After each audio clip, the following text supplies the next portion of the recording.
जय हिंद दोस्तों। अस्सलाम वालेकुम वरहमतुल्लाहि ताला व बरकातहू। इससे पहले कि वीडियो में बात आगे शुरू की जाए, हम और आप साथ में मिलके एक वीडियो देख लेते हैं। तो जो वीडियो हमारा आप देखने वाले हो वो थोड़ा सा लंबा वीडियो है। हाँ, लगभग 9 मिनट का वीडियो है, लेकिन इस वीडियो को वही देखेगा जो इस हिंदुस्तान से, इस मुल्क से मोहब्बत करने वाला होगा। अदरवाइज जाओ इंस्टा वगैरह पे कहीं और अश्लील रील्स वहां जाकर के आप देख सकते हो। अगर वाकई इस देश से मोहब्बत है, जर्रा बराबर भी अगर दिल में बाकी रह गई है इस देश से मोहब्बत, तो इस वीडियो को पूरा देखना है, उसके बाद चर्चा करते हैं, ठीक है। लातों के भूत बातों से नहीं मानते, उनका इलाज सिर्फ डंडा है। मुसलमानों के संदर्भ में यह एक मुख्यमंत्री की भाषा है। इस भाषा की गुणवत्ता का फैसला आप कीजिए। हम तो सिर्फ इतना कहना चाहते हैं कि आगरा में करणी सेना के गुंडों के सामने जिस मुख्यमंत्री की चुप्पी बंध जाती हो, जिस मुख्यमंत्री की पुलिस तलवार लहराते गुंडों से जान बचाकर गीदड़ की तरह भाग खड़ी होती हो, जिस मुख्यमंत्री की संविधान की शपथ को हजारों मवाली कुचलकर उसमें कटार भोंक देते हो, वो मुख्यमंत्री कह रहा है कि लातों के भूत बातों से नहीं मानते। बहनों और भाइयों, इन दंगाइयों का उपचार ही डंडा है। बिना डंडे के मानेंगे नहीं। आप देख रहे होंगे बंगाल जल रहा है, वहां की मुख्यमंत्री चुप है, दंगाइयों को शांति दूत कहती है। अरे लातों के भूत बातों से कहां मानने वाले हैं। पता नहीं आगरा में जमा हुए हजारों गुंडों की लात किसको पड़ी है, लेकिन ठाकुर आदित्यनाथ इसे जान भी गए हैं और मान भी गए। तो जो लोग कह रहे थे कि वक्फ की दौलत का इस्तेमाल मुसलमानों के अख्तियार से बाहर नहीं जाएगा, वो जरा सुन लें। हम आभारी हैं प्रधानमंत्री मोदी जी के और गृह मंत्री अमित शाह जी के, जिन्होंने वक्फ संशोधन अधिनियम को पारित करके गरीबों की जमीनों पर, सार्वजनिक जमीनों पर पड़ने वाली डकैती पर लगाम लगाने का काम इस अधिनियम, संशोधन अधिनियम के माध्यम से पारित किया है। आने वाले दिनों में वक्फ की जमीन की लूट मचने वाली है, लूट। यूपी के सीएम योगी ने सीधा कहा है कि वक्फ की जमीनें वापस ली जाएंगी। इन पर अस्पताल, गरीबों के लिए मकान, स्कूल, विश्वविद्यालय बनेंगे। निवेश के लिए लैंड बैंक तैयार होगा। ये जो निवेश के लिए लैंड बैंक तैयार करने की बात की है, वो किसके लिए तैयार किया जाएगा, इस पर जरा दिमाग लगाकर देख लीजिएगा। इस मचने वाली लूट को भाजपा मुक्ति कह के प्रचारित करने में जुट गई है। अब ये जमीन जो वापस आएगी, बहनों और भाइयों, इसमें हॉस्पिटल बनेंगे, इनमें गरीबों के लिए मकान बनेंगे, बहुत हाई राइज बिल्डिंग बनेगी, बहुत अच्छे, यहां पर स्कूल बनेंगे, विश्वविद्यालय बनेंगे, निवेश के लिए लैंड बैंक बनेगा। लेकिन ये बहुत बड़ा कमाल। किसी को जमीन पर कब्जा करके गुंडागिर्दी करने की छूट अब नहीं मिलेगी, इसलिए लोग परेशान हैं। योगी आदित्यनाथ ने कहा कि कुछ लोग इस वजह से परेशान हैं क्योंकि जमीन के नाम पर जो लूट मची थी अब वो रुकने वाली है। सपा कांग्रेस को इसलिए परेशानी हो रही है क्योंकि अब उनके गुर्गों को बाहर का रास्ता दिखाया जा रहा है। वो गुर्गे जो पहले जनता को लूटते थे, जो भस्मासुर पाल रखे थे, अब उन्हें डर है कि कहीं वही इन्हें न डसने लगे। जमीन के नाम पर जो लूट थी वह रुकने वाली है और उसलिए इन लोगों को परेशानी है। परेशानी इस बात को लेकर के कि अब गुर्गे खाली हो जाएंगे, तो पहले जो जनता को लूटते थे, इनको भय है कि इनके द्वारा पाले गए गुर्गे कहीं भस्मासुर हुए तो कहीं अब इन्हीं को न लूटने लग जाएं। तो किसको गुर्गा कहा जा रहा है, किसको भस्मासुर कहा जा रहा है, इसको भी जरा समझ लीजिए। जो अकूत संपत्ति इकट्ठा की गई थी उस पर डकैती न पड़ जाए, इसलिए यह वक्फ के नाम पर जनता को गुमराह कर रहे हैं। योगी आदित्यनाथ कह रहे हैं कि आंखों में धूल झोंक रहे हैं, लेकिन गुमराह होने की जरूरत नहीं है।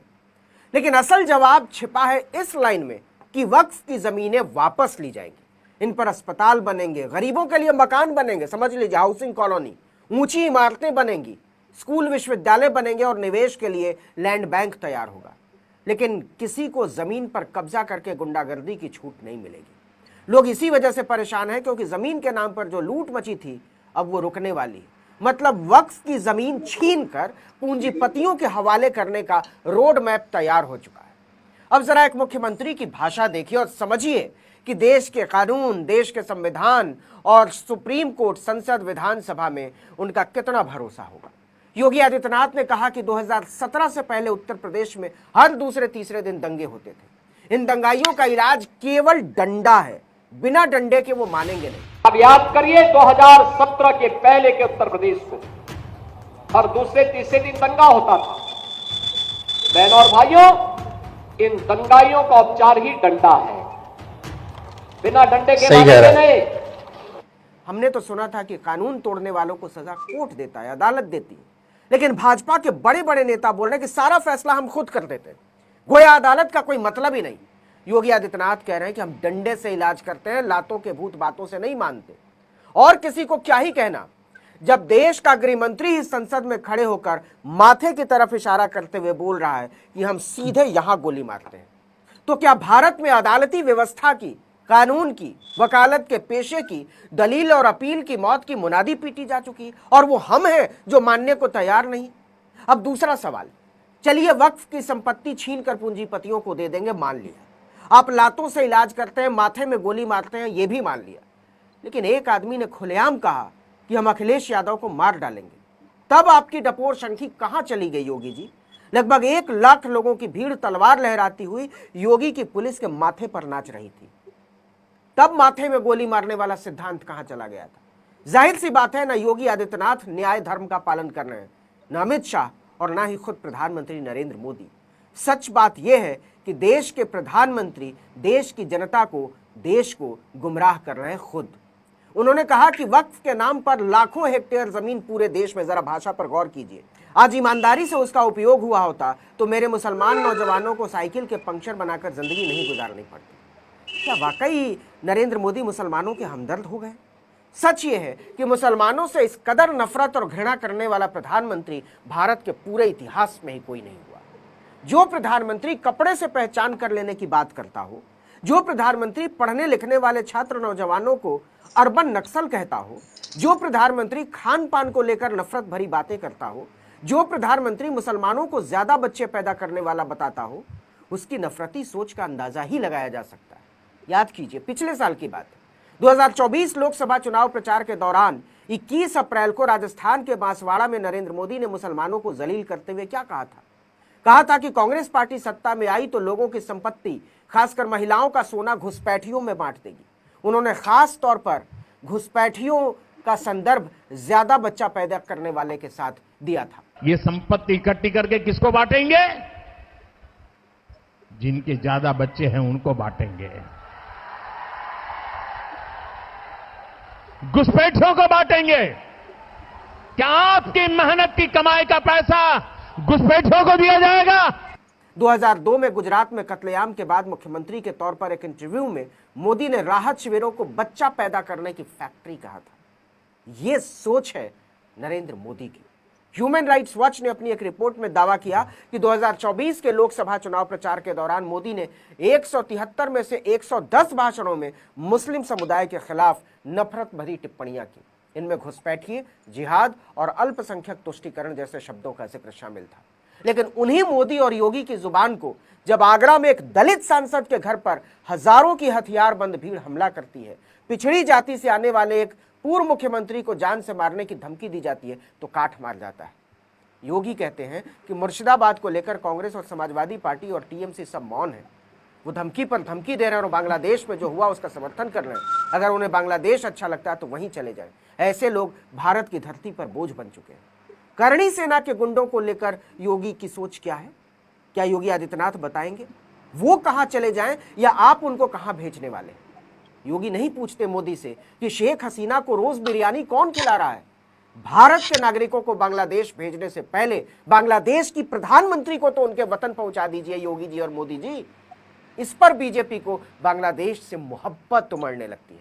अखिलेश यादव ने भारतीय जनता पार्टी पर सीधा हमला बोलते हुए कहा कि ये वही लोग हैं जो ना बाबा साहब को मानते हैं, न संविधान को और ना ही लोकतंत्र में भरोसा रखते हैं। करणी सेना के हर हथियार बंद अपराधी का चेहरा हमारे सामने है। फेस डिटेक्शन जैसी उन्नत टेक्नोलॉजी है, लेकिन उसका इस्तेमाल केवल मुसलमानों के खिलाफ होगा। लेकिन एक बार फिर से समझ लीजिए, निशाने पर मुसलमान नहीं है, निशाने पर सबसे ज्यादा है दलित, पिछड़े, आदिवासी, क्योंकि उनके पास सबसे ज्यादा जमीनें हैं। मुसलमानों से तो इनकी नफरत जग जाहिर है, लेकिन बाबा साहब की मूर्ति पर माला चढ़ाकर एक दलित सांसद की तरफ हजारों हथियारबंद अपराधियों को हाँक देने की सोच कहां से आती है और उनका असल इरादा क्या है, जरा इस पर भी विचार कीजिएगा कभी फुर्सत। तो दोस्तों, मेरे साथ साथ अगर आपने पूरा वीडियो देखा है तो आपसे मेरी गुजारिश है कि चंद सवालों के जवाब कमेंट्स में लिख दें और फिर मैं आपसे इजाजत चाहूंगा। आपने बहुत वक्त दिया। पहला सवाल ये कि जब से बीजेपी सरकार यहां बनी है इंडिया के अंदर, कितनी यूनिवर्सिटी बना दी है? बीजेपी ने कितनी यूनिवर्सिटी बनाई? नंबर 2, कितने हॉस्पिटल बनाए? नंबर 3, कितने गरीबों को जो रोडों पे सो रहे हैं, झुग्गी झोपड़ियों में जहां तहां पड़े हैं, उन कितने लोगों के लिए बस्तियां बनवाई हैं? इन सवालों का जवाब आपको कमेंट में जरूर देना है। बीजेपी इंतजार में सिर्फ इस बात के बैठी थी कि वक्फ की संपत्ति जो है, वक्फ बोर्ड की संपत्ति ली जाए, उस पर यूनिवर्सिटी बनाने का काम करेगी, और कहीं इसको जगह नहीं मिली। इतना लंबा कार्यकाल इसका बीजेपी का चला, तो मतलब कौन सी ऐसी यूनिवर्सिटी बनेगी? कितनी बड़ी यूनिवर्सिटी बनेगी भाई? और यह कितना बड़ा हॉस्पिटल बनेगा जिसके लिए वक्फ बोर्ड का जो लैंड है उसकी जरूरत पड़ गई इनको? अभी तक कहीं कुछ नहीं तीर मारा। शिक्षा के मामले में कभी कोई बात नहीं होगी। क्यों? क्योंकि अगर पढ़ोगे लिखोगे तो सवाल करोगे, और इनका सीधा फंडा है कि पढ़ने नहीं देना है, क्योंकि अगर बंदे के अंदर ज्ञान आएगा, एजुकेशन आएगी, क्वालिफाइड होगा बंदा, तो सवाल करेगा। और सवाल भी वही आदमी करेगा जो देश का नागरिक होगा। हर देश के नागरिक का फर्ज है कि मौजूदा गवर्नमेंट को उसका चेहरा दिखाए, वो चाहे बीजेपी हो, कांग्रेस हो, सपा, कोई भी हो। हम किसी के सपोर्टर नहीं है, हम इस देश के सपोर्टर हैं, इस मुल्क के सपोर्टर हैं और अपने दीन के सपोर्टर हैं। तो इन्होंने जितनी भी यूनिवर्सिटी अभी बनाई है इंडिया के अंदर, तो शायद वो यूनिवर्सिटी जो है, मुझे तो नाम पता नहीं है, लेकिन बनाई है इनके कॉल के मुताबिक। ना तो अमेरिका में आज तक हिम्मत है, पावर है बना दे वो, ना जापान, ना चाइना, मतलब दुनिया के अंदर कहीं कोई ऐसी टेक्नोलॉजी पैदा नहीं हुई है जो बीजेपी के द्वारा बनाई गई यूनिवर्सिटीज का कंपैरिजन कर सके। अब वो यूनिवर्सिटी कहां बनी है, किधर बनी है, अभी फिलहाल ये बात पर्दे में ही है। अब जिस दिन पर्दा उठेगा उस दिन पता लगेगा, और जितने भी अंधभक्त हैं उनके दिमागों में यूनिवर्सिटी वो डेवलप हो चुकी है। मेडिकल लाइन, इतने इतने बड़े हॉस्पिटल बनाए हैं इन्होंने कि दुनिया की टेक्नोलॉजी फेल हो गई है, लेकिन इंडिया में जो बीजेपी के द्वारा हॉस्पिटल बनवाए गए हैं उसमें वो टेक्नोलॉजी है कि भाई कैंसर जैसा, हार्ट जैसा जो भी पेशेंट है उनके ट्रीटमेंट है वो ऑनलाइन फोन पे घर बैठे बैठे हो जाते हैं। हार्ट ट्रांसप्लांट का काम हो गया, किडनी ट्रांसप्लांट हो गई, या फिर कैंसर ऑनलाइन ही ऐसी बातों से ही जो है निकल जाता है वो। अब वो हॉस्पिटल, वो टेक्नोलॉजी कहां है? यहां पे है अंधभक्तों के। अभी धरातल पे कब आएगी? I don't know about that, कि कब आनी है वो। जितनी भी झुग्गी झोपड़ी, रोड किनारे, फुटपाथों पे लोग सोते थे, बेघर थे, जहां तहां जो जिंदगी काट रहे थे, बेकार गुजार रहे थे, बीजेपी गवर्नमेंट ने उनके लिए बेहतरीन शीश महल तैयार कर रखे हैं, और एक से एक गजब की बेहतरीन के बुर्ज खलीफा के अंदर भी ऐसे सुविधाएं नहीं है जो उन लोगों के लिए तैयार करके दी है बीजेपी ने। लेकिन कहां है इस दुनिया में, भारत के किस कोने में है, वो अभी क्लियर नहीं हुआ है, वो भी यहीं पे ही बनी हुई है। ये बताओ कि वक्फ बोर्ड तुम्हारे बाप की जायदाद है, हमारे आबाओ अजदाद ने जो वक्फ किया है ये वो है। आप मौलाना हो, आलिम हो, मुफ्ती हो, कौन हो, सिर्फ तुम्हें वक्फ बोर्ड मुसलमानों के पास जमीनें दिख रही हैं, जमीनें और कहीं भी नहीं है क्या? वहां पे भी लो, उसका भी संज्ञान लो, लेकिन नहीं होगा। क्यों? क्योंकि तुम्हारा काम सिर्फ और सिर्फ फोकस एक ही बात पे है कि किसी भी तरीके से यहां पे इंतशार फैलाया जाए। तो अब खबरदार हो जाओ, इंडिया अब वो नहीं रहा जो आप सोच रहे हो। इस देश का हर एक नौजवान, हर एक बच्चा, हर एक बुजुर्ग अब सोचने लगा है। कुछ अंधभक्तों का झुंड, उनकी भीड़ के साथ में अगर आप सोच रहे हो इंतशार फैलाते रहोगे तो नहीं फैला सकते। और जहां जहां इंतशार फैल रहा है, और जो ये गोबर खाने मूत पीने वाले लोग हैं, वो राहत इंदौरी साहब का ये शेर हमेशा याद रखें कि लगेगी आग तो आएंगे घर कई जद में। यहां पे सिर्फ हमारा मकान थोड़ी है, तो हमारे लिए चिंता करने की जरूरत नहीं है। अपने भाषण में, अपने इलेक्शन में, अपने वोटिंग में, हर एक जर्रे जर्रे में हर एक बीजेपी का नेता, हर एक मतलब जितने भी ऐसे कार्यकर्ता हैं, वो सिर्फ और सिर्फ मुसलमानों से नफरत की बातें ही करते हैं, जहर बोलते हैं। और ये साहब जो है खुद प्रधानमंत्री नरेंद्र मोदी जी, जैसा कि आपने लाइव देखा है कि जितनी भी अपनी स्पीचेस उन्होंने दिए हैं, भाषण दिए हैं, उसमें से उनके सारे के सारे लगभग जितने भी हैं वो मुस्लिम्स के विरोध में ही भाषण उन्होंने दिए हैं। और अब उनके दिल में प्यार उमड़ रहा है। तो जो आप जिनके लिए दम दे रहे हो कि मतलब हिंदुत्व के ऊपर दम दे रहे हो, तो उनके लिए भी कुछ कर दो, मुसलमानों के लिए मत करो भाई। हमें कुछ नहीं चाहिए तुमसे। कब्रिस्तान वहां दफन ना हो, मुसलमानों को कब्रिस्तानों में दफन नहीं होने देना है, दरगाहों पे जाने नहीं देना है, मस्जिदों में नमाज नहीं पढ़ने देना है। ठीक है, तो क्या करना चाह रहे हो आखिर? इससे साबित क्या करना चाह रहे हो? आपको नहीं है मालूम कि क्या होगा अगर मुसलमान भी इसी पे उतर आए और वो भी आपकी तरह जाहिलियत पे उतर आए, तो फिर क्या होगा? ये देश नहीं रहेगा। अगर इसी तरह से आप चलते रहे तो कारून, नमरूद, शद्दाद जैसे वाकई नहीं रहे तो आपकी कोई औकात नहीं है। वक्त ये समय चक्र है, कभी भी ये चक्र जो है पलट सकता है। और जब ये समय का चक्र बदलता है ना, तो इसकी मार बहुत तगड़ी है, ये कोई नहीं झेल पाया। आज की इस वीडियो में बस इतना ही। आपने इतना देर झेला और सुना, उसके लिए दिल से शुक्रिया आपका। अगर कोई भी अल्फाज मेरा किसी को बुरा लगा हो तो उसके लिए मैं दिल से चाहता हूं कि माफी नहीं मांगूंगा, क्योंकि मैं एक भारत का नागरिक हूं, मुसलमान हूं, और मुझे गर्व है अपने भारत के संविधान पे जो मुझे आजादी देता है, मेरे दीन की, मेरे इस्लाम की। मुझे गुरूर है इस बात का कि मैं एक मुसलमान हूं। कलमा शहादत अशहदु अल्ला इलाहा इल्लल्लाहु मुहम्मदुर रसूलुल्लाह पे हम लोगों का ईमान है। खुदा सिर्फ एक है, उसके सिवा कोई इबादत के लायक नहीं है, और प्यारे आका सल्लल्लाहु ताला अलैहि वसल्लम अल्लाह के रसूल और बंदे हैं। यही हमारा ईमान है, यही हमारी जिंदगी है, यही हमारी मौत है। हमें ना कोई मिटा सकता है और ना ही कोई मिटा पाएगा। जितना ज्यादा कोशिश करोगे दीन को दबाने की, उतना ही ज्यादा तेजी से निकल के ऊपर को आएगा। हम वो कौम है, हमारे पर किसी वक्त का असर नहीं होता है, इंशाअल्लाह किसी वक्त का असर नहीं होता है। हम वो मोमिन है जो मौत से मोहब्बत करने वाले हैं, जिंदगी से मोहब्बत करने वाले नहीं है। और आप वो जो जिंदगियों से मोहब्बत करने वाले हो। इसलिए मुसलमानों को डराने की जरूरत नहीं है। मुसलमान सिर्फ और सिर्फ सब्र करने वाला है, वो डरने वाला नहीं है। मुसलमान को मालूम है, उसका ईमान है कि इन्नल्लाह अला कुल्ली शैइन कदीर, हर चीज पे कुदरत रखने वाला सिर्फ और सिर्फ अल्लाह की जात है, जो वादा शरीक है। तो वो सिर्फ उससे डरता है भाई। मुसलमान को कोई दुनिया की ताकत, कोई शय, कोई डर, कोई खौफ डरा ही नहीं सकता। और मौत तो बिल्कुल ना डरती यार। मौत तो मोमिन के लिए तोहफा है भाई। आप जिंदगी से मोहब्बत करने वाले हो, हम शहादत को मोहब्बत करते हैं, हम दुआ मांगते हैं, अल्लाह में शहादत की मौत नसीब फरमा। बस अपनी बात यही खत्म करता हूं, लास्ट का एक पंक्ति कहते हुआ कि तुम तीर आजमाओ और हम जिगर आजमाए। बस यही लास्ट एक लाइन कहूंगा मैं। जय हिंद।